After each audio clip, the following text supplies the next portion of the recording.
Hello guys, എല്ലാവർക്കും നമസ്കാരം. നമ്മളിപ്പോൾ ഉള്ളത് കാലിക്കറ്റ് യൂണിവേഴ്സിറ്റിയാണ്. ഏകദേശം കേരളത്തിലെ രണ്ടാമത്തെ യൂണിവേഴ്സിറ്റിയും കേരളത്തിലെ ഏറ്റവും വലിയ യൂണിവേഴ്സിറ്റിയുമാണ് കാലിക്കറ്റ് യൂണിവേഴ്സിറ്റി എന്ന് പറയുന്നത്. നമ്മൾ കേരളത്തിലുള്ളവർക്ക് മിക്കവാറും എല്ലാവർക്കൊക്കെ അറിയാവുന്നൊരു കാര്യമാണ്. അപ്പോൾ ഏകദേശം ഒരു 520 ഏക്കറോളം ഉള്ള ഒരു സ്പേസും കാര്യങ്ങളൊക്കെ ഈ യൂണിവേഴ്സിറ്റിക്കുണ്ട്. വലിയൊരു ഗ്രൗണ്ടുണ്ട്. അപ്പോൾ നമ്മളിവിടെ വന്നിട്ടുള്ളത് ഈ യൂണിവേഴ്സിറ്റിയുടെ കാര്യങ്ങൾ പറയാൻ വേണ്ടിയിട്ടല്ല, നമ്മളൊരു പഴയ ഒരു മെഷീനെ പരിചയപ്പെടുത്താൻ വേണ്ടിയിട്ടാണ്. ഒരുപാടങ്ങ് പഴയതല്ല, 1900 എന്നൊന്നും പറയുന്നത് അത്രയ്ക്കൊന്നും പോകേണ്ട കാര്യങ്ങളില്ല.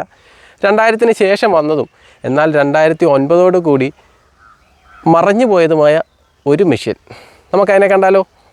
അപ്പോൾ ഗൈസ്, ഇവനാണ് നമ്മൾ പറഞ്ഞ പഴയ മെഷീൻ. അധികം പഴയതൊന്നുമല്ല കേട്ടോ, 2000-ന് ശേഷം 2003 സ്റ്റാർട്ട് ചെയ്ത ഹോണ്ടയുടെ എറ്റേണോ. അപ്പോൾ എല്ലാവർക്കും വെൽക്കം ടു ചക്ക് ആൻഡ് ചുക്ക് വ്ലോഗ്സ്.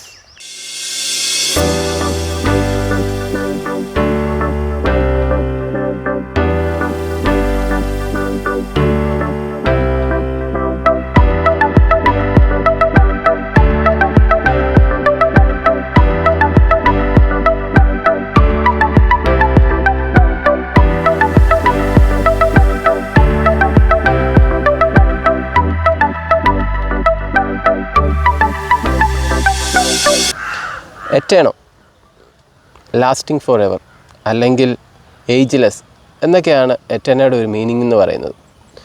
പക്ഷേ ആ മീനിങ്ങിനെ അന്വർത്ഥമാക്കുന്ന രീതിയിൽ 2009 കൂടി ഇത് അപ്രത്യക്ഷമാവുകയായിരുന്നു ഈ വണ്ടി എന്ന് പറയുന്നത്. ഹോണ്ട എന്താണ് കാരണമെന്ന് ഇന്നും അറിയാത്തൊരു മിസ്റ്ററിയാണത്.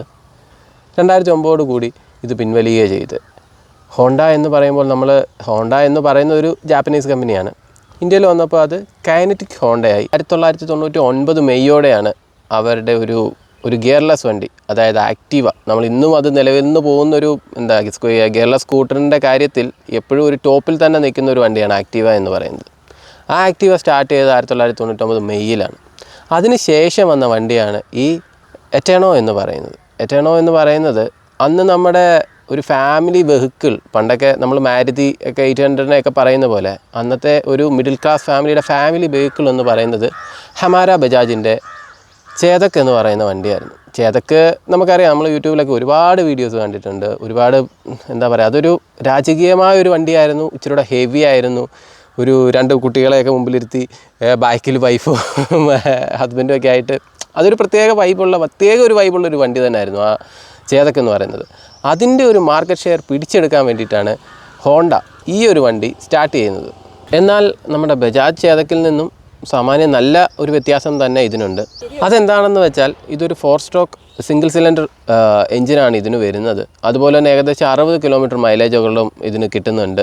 ആ ടൈമിൽ കിട്ടുന്നുണ്ടായിരുന്നു. ഒരു കമ്പനിയുടെ വാഗ്ദാനം എന്ന് പറയുന്നത് ഏകദേശം 60 കിലോമീറ്റർ ആ ഒരു റേഞ്ചായിരുന്നു പറഞ്ഞിരുന്നത്. അന്ന് മാർക്കറ്റിലുണ്ടായിരുന്ന ഗിയർലെസ് വണ്ടിയായിരുന്ന ആക്റ്റീവ പോലുള്ള വണ്ടികൾക്ക് ഏകദേശം 30-35 കിലോമീറ്റർ മൈലേജ് കൊടുക്കുന്ന സമയത്താണ് ഇങ്ങനൊരു വണ്ടി ഇത്രയും മൈലേജോട് കൂടി വരുന്നത്. അപ്പോൾ ഗൈസ്, ഈ വണ്ടി നമ്മൾ ഒറ്റ നോട്ടത്തിൽ നോക്കിക്കഴിഞ്ഞാൽ ഇതൊരു ആക്റ്റീവ പോലെ തന്നെയാണ് തോന്നുന്നത്. അതിൽ നിന്നൊരു വ്യത്യാസം നമുക്ക് വലുതായിട്ടൊന്നും പറയാനില്ല.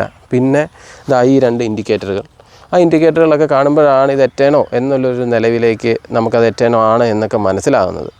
സത്യം പറഞ്ഞാൽ ഇതെൻ്റെ ഒരു ഫ്രണ്ടിൻ്റെ വണ്ടിയാണ്, ശ്രീകാന്തൻ എന്നാണ് പേര്. അപ്പോൾ അദ്ദേഹം വണ്ടി കൊണ്ടുവന്ന് വെക്കുന്ന സമയത്ത് ഞാനിത് ആക്റ്റീവ എന്ന് തന്നെ ആയിരുന്നു വിചാരിച്ചിരുന്നത്.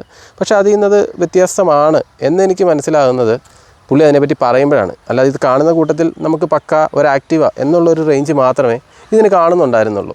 അപ്പോൾ ഇതിന് ഒരുപാട് പ്രത്യേകതകളുണ്ട്. കാഴ്ചയിൽ ആക്റ്റീവയുടെ കൂട്ട് തോന്നുമെന്നുണ്ടെങ്കിൽ പോലും ഒരുപാട് പ്രത്യേകതകളുണ്ട്. അതിൽ ഫസ്റ്റ് പ്രത്യേകത എന്ന് പറയുന്നത് നമ്മൾ ചേതക്കിൻ്റെ കൂട്ട് തന്നെ ഇതിൻ്റെ ബാക്ക് ബ്രേക്ക് വരുന്നത് ഇവിടെയാണ്.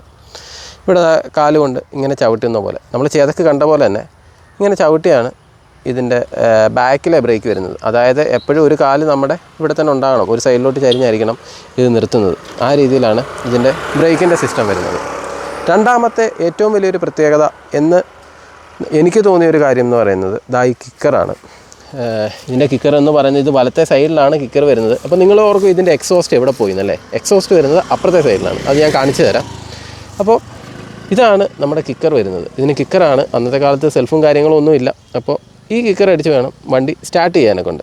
ഓക്കെ, അപ്പോൾ ഇതാണ് നമ്മുടെ വണ്ടിയുടെ പുറകുവശം എന്ന് പറയുന്നത്. ഇതാണ് ടെയിൽ ലാമ്പ് വരിക. ഇവിടെ ഒരു ബ്രേക്ക് ലൈറ്റ്, 2 ഇൻഡിക്കേറ്റർ ലൈറ്റ്, അത് രണ്ടുമാണ് ഇവിടെ വരുന്നത്. ഇത് അത്യാവശ്യം ബൾക്കിയാണ് കേട്ടോ നോർമൽ വണ്ടീനേക്കാൾ. എന്താണെന്ന് വെച്ചാൽ അത്യാവശ്യം ഒരു 150cc ഗിയർ ഒരു എഞ്ചിനാണ് ഇതിനകത്ത് ഇരിക്കുന്നത്. അപ്പോൾ അതിൻ്റേതായ ഒരു ബൾക്കിനെസ് ഇവിടെ വരും. പിന്നെ രണ്ടാമത് നമ്മൾ പഴയ വണ്ടികളിലൊക്കെ കണ്ട പോലെ തന്നെ ഇവിടെ ഒരു ടയർ വെക്കാനുള്ളൊരു ഓപ്ഷനുണ്ട്. നമ്മളത് പുള്ളി അത് ചെയ്തിട്ടില്ല. പണ്ടത്തെ നമ്മുടെ ചേതക്കിനോട് സാമ്യം തോന്നിക്കുന്ന രീതിയിലായിരുന്നല്ലോ ഈ വണ്ടികൾ ഇറക്കിയത്. അപ്പോൾ അതുകൊണ്ട് തന്നെ ഇവിടെ ഒരു ടയർ വെക്കാനുള്ളൊരു ഓപ്ഷൻ ഉണ്ടായിരുന്നു, ഒരു സ്റ്റെപ്പിന്. ആ ഓപ്ഷനുണ്ട്. പിന്നെ രണ്ടാമത് വരികയാണെന്നുണ്ടെങ്കിൽ ഇതാ ഇവിടെ ഒരു ഫുഡ് റെസ്റ്റ് ഇപ്പോഴത്തെ വണ്ടികളുടെ കൂട്ടൊക്കെ തന്നെ. പക്ഷേ ഇപ്പോഴത്തെ വണ്ടികളുടെ കൂട്ടല്ല, ഇതിൽ കുറച്ച് വ്യത്യാസമുണ്ട്. കുറച്ച് വ്യത്യാസം എന്ന് വെച്ചാൽ നല്ല ക്വാളിറ്റി ഉള്ളൊരു മെറ്റീരിയലാണ് ഈ കാണുന്നത്. അപ്പോൾ ഇപ്പോഴത്തെ വണ്ടികൾ എന്ന് വെച്ചാൽ നമുക്ക് ഏകദേശം 500-600 രൂപ കൊടുത്തൊരു സാരി കാർഡെന്ന് പറഞ്ഞ് എക്സ്ട്രാ നമ്മൾ വാങ്ങിക്കണം. പക്ഷെ അന്ന് വളരെ നല്ല ഹാർഡൊരു ഇരുമ്പിൻ്റെ ഇതിൽ ഇങ്ങനൊരു ഇതാണ് വന്നിട്ടുള്ളത്. ഓക്കെ, അപ്പോൾ രണ്ടാമത് വീണ്ടും നമ്മൾ മുമ്പേ പറഞ്ഞ പോലെ തന്നെ ഇതിൻ്റെ റൈറ്റ് സൈഡിലല്ല എക്സോസ്റ്റ് വന്നിട്ടുള്ളത്, ലെഫ്റ്റ് സൈഡിലാണ്. അതുപോലെ തന്നെ എക്സോസ്റ്റ് നോട്ടെന്ന് പറയുന്നത് എക്സ്ട്രാ എന്താ പറയുക വേറെ ലെവൽ സാധനമാണ്.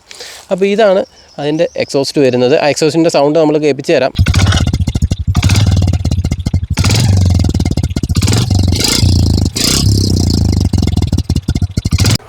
അപ്പോൾ ഗൈസ്, ഇതിൻ്റെ മറ്റൊരു പ്രത്യേകത, ഈ വണ്ടിക്ക് എല്ലാം തന്നെ പ്രത്യേകതകളാണ്. ഞാൻ വീണ്ടും പ്രത്യേകത എന്ന് പറയുന്നത് മൊത്തത്തിലൊരു പ്രത്യേകത ഉള്ളതുകൊണ്ടാണ്. ഓക്കെ, അപ്പോൾ അടുത്തൊരു പ്രത്യേകത എന്ന് പറയുന്നത് ഇതാണ്. ഈ കാണിക്കുന്നത് എന്താണെന്നുള്ളത് നമുക്കറിയാം. ക്ലച്ചാണ്. ക്ലച്ച് പ്ലസ് ഗിയർ ഇത് രണ്ടും ഈ ഹാൻഡിലാണ് വരുന്നത്. ഇത് ക്ലച്ച് ഇങ്ങനെ ഒന്ന് എടുത്തു കഴിഞ്ഞാൽ ഫസ്റ്റ് ഗിയറായി. ഇതിപ്പോൾ ന്യൂട്രലാണ്. സ്റ്റാർട്ടിങ്ങിലാണ് ബാക്കി ഗിയറുകൾ വരിക. ഫസ്റ്റ്, സെക്കൻഡ്, തേർഡ്, ഫോർത്ത് അങ്ങനെ താപ്പോട്ടാണ് ഗിയർ വരിക. 4 ഗിയറാണ് വണ്ടിക്കുള്ളത്. ഓക്കെ, പിന്നെ രണ്ടാമത് വരുന്ന കാര്യം എന്ന് പറയുന്നത് ഈ സൈഡിൽ വരുന്നത് ബ്രേക്കാണ്. ഓൾവേസ് അതറിയാലോ. ഈ റൈറ്റ് സൈഡിൽ വരുന്നത് ഫ്രണ്ട് ബ്രേക്കാണ്. രണ്ടും ഡ്രം ബ്രേക്ക് തന്നെയാണ് വരുന്നത്. അടുത്തതെന്ന് പറയുന്നത് ഇൻസ്ട്രുമെൻറ്റ് പാനലാണ്. ഇത് കാണുന്ന പോലെ തന്നെ വളരെ സിമ്പിളായിട്ടുള്ള ഇൻസ്ട്രുമെൻറ്റ് പാനാണ്. ഇവിടെ ഒരു സ്പീഡോമീറ്റർ ഉണ്ട്, കിലോമീറ്ററിൻ്റെ ഗേജ് കാണിക്കുന്നുണ്ട്. പിന്നെ ലൈറ്റ് ബ്രൈറ്റാണോ ഡിമാണോ കാണിക്കാൻ വേണ്ടിയിട്ടുള്ള ഒരു ഇതുണ്ട്. അതുപോലെ ഇൻഡിക്കേറ്ററിൻ്റെ ഒരു സിമ്പിളും ഇവിടെ വരുന്നുണ്ട്. അത് വളരെ സിമ്പിളായിട്ട് വളരെ ഒതുക്കത്തോടു കൂടി അന്നത്തെ രീതിയിൽ എന്നാൽ വളരെ സ്റ്റൈലിഷ് ആയിട്ട് തന്നെ അതന്ന് ചെയ്തിട്ടുണ്ട്. ഓക്കെ, അപ്പോൾ നമുക്ക് അടുത്തതെന്ന് പറയുന്നത് ഈ കാണുന്ന സ്വിച്ചുകളൊക്കെയാണ്. ഇതിലെ ആ ഒരു ലെറ്റേഴ്സ് അല്ലെങ്കിൽ ആ സിമ്പിൾസൊക്കെ ഇപ്പോൾ നോർമലി മാഞ്ഞു പോയിട്ടുണ്ട്. ഇത്രയും കാലമായല്ലോ. 2003 ഇത് 2003 കേട്ടോ മോഡൽ. സോറി, അത് നമ്മൾ ആദ്യം പറയാൻ വിട്ടുപോയിട്ടുണ്ട്. 2003 ഇത് സ്റ്റാർട്ട് ചെയ്തത്. 2003 മോഡൽ വണ്ടി തന്നെയാണ് നമ്മുടെ കയ്യിൽ ഇപ്പോൾ നിലവിലുള്ളതും. ഓക്കെ, അപ്പോൾ ഇത് എന്ന് പറയുന്നത് നമ്മുടെ ഹെഡ്ലൈറ്റിൻ്റെ ബ്രൈറ്റും ഡിമ്മുമാണ് ഈ കാണുന്ന സ്വിച്ച് എന്ന് പറയുന്നത്. സ്വിച്ചൊക്കെ വളരെ ഹാർഡാട്ടോ. നമ്മുടെ ഇപ്പോഴത്തെ വണ്ടികളിൽ വരുന്ന പോലെയുള്ള ചുമ്മാ ഒരു വെറൊരു സ്വിച്ചല്ല. ഓക്കെ, ഇത് എന്ന് പറയുന്നത് ഈ റൈറ്റ് ഹാൻഡിൻ്റെ അവിടെ വരുന്നത് ലൈറ്റിൻ്റെ ഓണും ഓഫുമാണ്. എല്ലാം നമ്മുടെ നോർമൽ സ്വിച്ച് രീതി തന്നെയാണ് ഇവിടെ ഉള്ളത്. പിന്നെ മറ്റൊരു പ്രത്യേകത എന്ന് പറയുന്നത് ഹോണാണ്. ഹോണിൻ്റെ സൗണ്ട് എന്ന് പറയുന്നത് വളരെ വളരെ വ്യത്യാസമുള്ളൊരു ഹോണാണ്.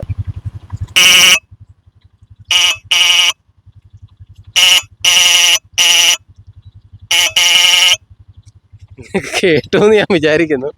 എങ്ങനെയുണ്ട്? വളരെ ഫണ്ണി ആയിട്ടുള്ള എന്തൊക്കെ ഒരു നൊസ്റ്റാൾജിയ തോന്നുന്ന രീതിയിലുള്ള ഒരു ഫോണാണത്. ഒരു എന്താ പറയുക, ഒരു പ്രത്യേകതയാണ് ഫോൺ. നമ്മൾ ഇപ്പോഴത്തെ വണ്ടികളുടെയൊക്കെ വലിയ വലിയ ഹോണുകളൊക്കെ കേൾക്കുന്നതിൻ്റെ ഇടയ്ക്ക് ഇങ്ങനൊരു ഹോൺ അടിക്കും. ഇപ്പോൾ ട്രാഫിക്കിലൊക്കെ ആണെന്നുണ്ടെങ്കിൽ പുള്ളി പറഞ്ഞ കേട്ടോ, ട്രാഫിക്കിലൊക്കെ ആണെന്നുണ്ടെങ്കിൽ ഈ ഒരു ഹോൺ അടിച്ചു കഴിഞ്ഞാൽ ആരാന്ന് പറഞ്ഞാലും ഒന്ന് തിരിഞ്ഞു നോക്കിപ്പോകും. ഹോണ് റൈറ്റ് ഹാൻഡിലാണ് വരുന്നത്. പിന്നെ ലെഫ്റ്റ് ഹാൻഡിൽ വരുന്നത് ഒബ്വിയസ്ലി നമ്മുടെ ഇൻഡിക്കേറ്റർ ലെഫ്റ്റ് ഹാൻഡ് സൈഡിൽ വരുന്നുണ്ട്, അങ്ങോട്ടും ഇങ്ങോട്ടും തന്നെ. ഇപ്പോഴത്തെ തൊട്ട് ഒരു സൈഡിലേക്ക് ആക്കി കഴിഞ്ഞാൽ ഓട്ടോമാറ്റിക്കലി അപ്പുറത്തേക്ക് പോകുന്ന ആ സ്പ്രിങ് ആ ഒരു സിസ്റ്റം ഒന്നുമില്ല. ഇങ്ങോട്ടാക്കി ഇങ്ങനെ തന്നെ ഇരിക്കും. നേരെ ആക്കി കഴിയുമ്പോൾ അത് ഓഫാവും.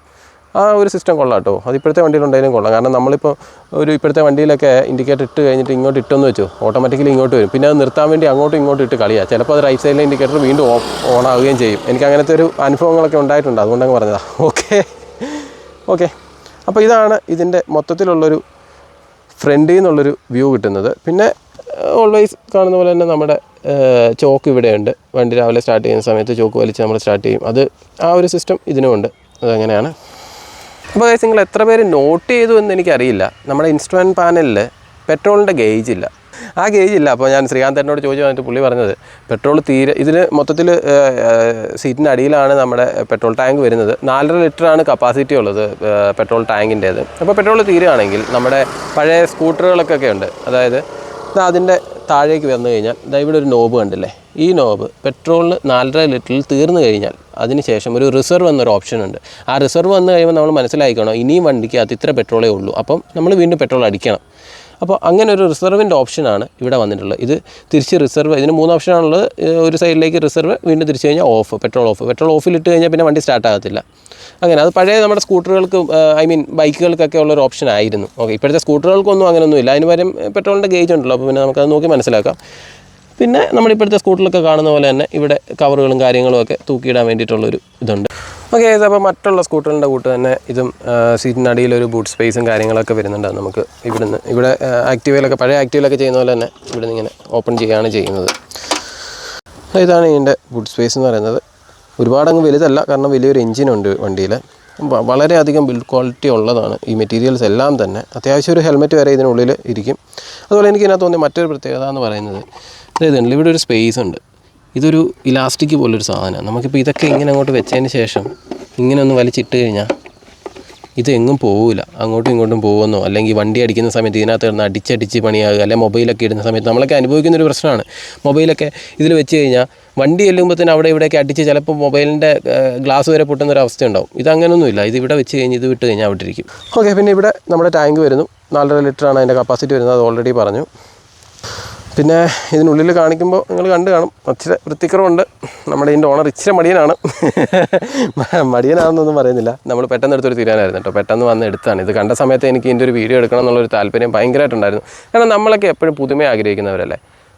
ഞാനാന്ന് പറഞ്ഞപ്പോൾ എനിക്കെപ്പോഴും പുതിയ ഐഫോൺ വരുമ്പോൾ ഏറ്റവും പുതിയത് തന്നെ നമുക്ക് വേണം എന്ന് താല്പര്യമുള്ള ഒരാളാണ്. ഇപ്പോൾ ഒരു ബൈക്ക് എടുത്താൽ ഏറ്റവും പുതിയ ലേറ്റസ്റ്റ് വേണമെന്നുള്ള ആളാണ്. അപ്പോൾ അതിൽ പഴമയെ സ്നേഹിക്കുന്നവർ വളരെ കുറവാണ്. ഇപ്പോൾ ശ്രീകാന്തേട്ടനെ പറ്റി പറയുകയാണെങ്കിൽ ഒരു ഇൻസിഡൻറ്റ് ഉണ്ടായി. ഞങ്ങളിങ്ങനെ ഒരു യാത്ര പോകുന്ന സമയത്ത് പുള്ളി ഒരു ഫോണിൻ്റെ കാര്യം പറഞ്ഞു. നമ്മുടെ പഴയ നോക്കിയയുടെ ഒരു ഫോണുണ്ട്, അതിനെ ശവപ്പെട്ടി ഫോൺ എന്നൊക്കെ വിലപ്പെടുത്തും. ആ ഒരു കൂട്ടുകാരൻ വിളിച്ചിട്ട് പുള്ളിയോട് ചോദിക്കുകയാണ് അത് വേണോ 2000 രൂപ തരാമെന്ന്. ഇന്നത്തെ കാലത്ത് ചുമ്മാ കൊടുക്കാമെന്ന് പറഞ്ഞാൽ അതൊന്നും നമ്മൾ വാങ്ങിക്കില്ല. അപ്പോൾ അതെനിക്ക് വളരെ ഒരു ആശ്ചര്യം ഉണ്ടാക്കുന്നൊരു കാര്യമായിരുന്നു. എന്താണെന്ന് വെച്ചാൽ അത്രയും പഴയ ഒരു ഫോണിന് അത്രയും വില കൊടുത്ത് 2000 രൂപ കൊടുത്ത് വാങ്ങിക്കുക എന്ന് പറഞ്ഞാൽ 2000 എന്ന് പറയുന്നത് വളരെ ചെറിയൊരു എമൗണ്ടാണ്, അത്ര വലിയൊരു എമൗണ്ട് ഒന്നുമല്ല. പക്ഷേ അതിനൊരു ക്രേസ് ഉള്ളവർക്ക് മാത്രമേ പറ്റുള്ളൂ. പുള്ളിക്ക് അതുപോലെയുള്ളൊരു ക്രേസാണ് ഈ വണ്ടി. അതുപോലെ തന്നെ ഒരു പഴയ ഒരു 90 സംതിങ് മോഡൽ ഒരു ബുള്ളറ്റ് പുള്ളിയുടെ കയ്യിലുണ്ട്. അത് നമുക്ക് പിന്നീട് അതിൻ്റെ വീഡിയോ ചെയ്യാം. അതെന്തൊക്കെയോ കുറച്ച് പണികളൊക്കെ അതിനെ ചെയ്യാനുണ്ട്, അങ്ങനെ വെച്ചേക്കുന്നതാണ്. ഓക്കെ, അപ്പോൾ പഴയ കാര്യങ്ങളെപ്പറ്റി പറഞ്ഞപ്പോഴാണ് ഈ വണ്ടിയുടെ ഒരു ക്വാളിറ്റി. ഇത് ഏകദേശം 135 കിലോയ്ക്ക് അടുത്ത് ഇതിന് വെയിറ്റ് വരുന്നുണ്ട്. ആ വെയിറ്റിൽ ഈ വണ്ടി ഒരു 80 കിലോമീറ്റർ അല്ലെങ്കിൽ ഒരു 80 കിലോമീറ്ററൊക്കെയാണ് ഇതിൻ്റെ മാക്സിമം സ്പീഡെന്ന് പറയുന്നത്. നമുക്കൊരു 100 കിലോമീറ്റർ വരെയൊക്കെ പോകാൻ പറ്റും. അപ്പോൾ ഒരു 80 കിലോമീറ്റർ സ്പീഡിൽ ഈ വണ്ടി ഓടിക്കുകയാണെങ്കിലും ഇതിനൊരു ഷിവറിങ്ങോ ഷേക്കിങ്ങോ അങ്ങനെയുള്ള ഒരു പ്രശ്നങ്ങളും ഇല്ല. എന്ന് വെച്ചാൽ ഞാൻ ഓൾറെഡി ഈ വണ്ടി ഓടിച്ചു കേട്ടോ. ഇപ്പം ഇങ്ങോട്ട് വരുന്ന സമയത്തൊക്കെ ഈ വണ്ടി ഞാൻ ഓടിച്ചു നോക്കിയായിരുന്നു. വളരെ കംഫർട്ടായിട്ട് നമുക്കിത് ഓടിക്കാൻ പറ്റും. കുറച്ചുകൂടെ ഹെവി ആയിട്ട് തോന്നും, കുറച്ചുകൂടെ ക്ലാസിക് ആയിട്ടിരുന്ന് ഓടിക്കാൻ പറ്റും. 80-ലൊക്കെ പോകുന്നതിനൊക്കെ നല്ലത് നമുക്കൊരു 40 കിലോമീറ്റർ വളരെ എൻജോയ് ചെയ്ത് ഇങ്ങനെ കാഴ്ചയൊക്കെ കണ്ട് പോകാനാണ് ഇത് ഏറ്റവും കൂടുതൽ ബെറ്റർ.